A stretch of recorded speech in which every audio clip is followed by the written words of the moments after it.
I'm a mall Santa. A kid asked me for world domination. Yeah. And look, everyone I know already berates me enough for being a mall Santa, so I don't need to hear it from you too, alright? Besides, it's not like it's that bad. I mean, sure, the pay sucks and some of the kids smell like cheese, but hey, seeing those smiles really made everything worth it. I did have the occasional crier, however, wailing at the top of their tiny lungs at the sight of the strange man in the red suit. But other than that, I was serving up happiness all month long. That's not why I'm writing this, though. No, I'm writing this because, just moments ago, before the world fell into pieces and seemed to stop spinning for a brief period of time, I was greeted by a boy who changed my entire outlook on life. I work at a busy mall, you know. This isn't some 50 to 100 kids a day type of scenario. I'm hearing the wishes of hundreds of kids nearly every weekend. After a while, faces begin to blur, you know. You can't remember all of them, and eventually they all start to look the same. Just kids, I guess. That wasn't the case for this boy, though. Most kids I see are usually dressed in cute little Christmas PJs for grandmas. This boy wore a suit that looked to be specifically designed and tailored. His hair had been neatly combed over to the side, and he looked like he was dressed for a business meeting rather than a meeting with Santa Claus. He couldn't have been older than 6 or 7 yet as he approached me. He carried himself as though he were an old man.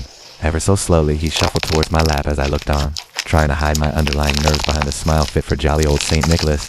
As he hopped onto my lap, I could have sworn that he weighed at least 90 pounds, which shouldn't have been possible given his slender physique. Regardless of how I felt, I went about my usual shtick. Christmas, little boy. I certainly hope you've been a good boy this year. I looked up at his mom to gauge her reaction and was stunned to find that she looked almost paranoid, eyes hollow and dark as she glanced around nervously, tapping her foot with anxiety.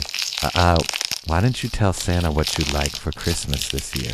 The boy flashed the cutest smile that I had seen all day, and his face blushed with excitement. His eyes, however, oh my god, his eyes, they looked ancient, far too wise and distant for a boy his age. I want a fire truck, he shouted eagerly. Oh, of course you do, my boy. All boys your age want a fire truck. What else can Santa bring you? Clapping his hands together and laughing cheerily, the boy then added, a Nintendo? To the list. That's another big one kids seem to love. Santa will see what he can do, kiddo. Anything else you'd like before I send you back to Mom? The boy placed a hand over his chin, pondering his next response. An idea seemed to strike him and he pulled me towards him, eager to whisper something in my ear. My blood ran cold and I broke into a cold sweat once the words escaped his lips. Part 2?